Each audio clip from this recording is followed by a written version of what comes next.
Hi, I'm Rachel and I'm a yoga teacher and teacher trainer with YYOGA. And in this video, we're going to talk about how you can use props at home.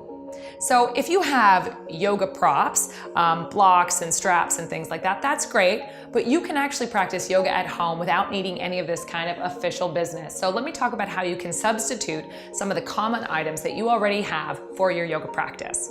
So really simply, one of our yoga props is a strap. Well, you could have a strap, or you could easily use a tie or a towel to substitute for the strap. Oftentimes we use straps when we're trying to reach our feet or our toes and our hands don't quite get there. So the strap just makes our arms a little bit longer so that we can hold on to our feet.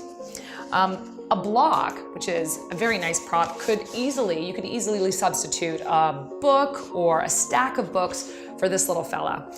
You could even have a big can of tomatoes or something like that. Usually we use blocks to bring the floor a little bit higher up to us. So for example, if you're doing a standing forward fold, or say you're doing a side angle and you're bringing your hand down to the floor, or a triangle pose and you want the floor to be a little bit closer to you, well, you could easily just put those books underneath your hand and that'll work just fine.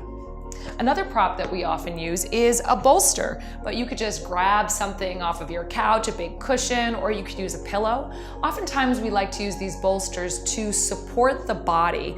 For example, right now I'm sitting on this bolster, which helps to lift my pelvis up a little bit, and that's really great if you have tighter hips and you start to roll back on your pelvis when you're sitting. Well, you could just grab a seat cushion or a pillow and use that and sit on it instead.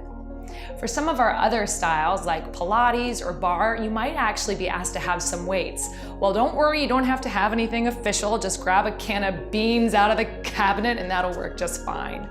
And something else to keep in mind, sometimes we think we have to have a lot of fancy props or even a fancy mat to do the yoga practice, but you really don't. Just find a nice place where you have some carpet and some room to move around, grab a towel maybe and throw that down, and that'll be just fine. So I hope that gives you some helpful hints for how you can do your yoga practice at home.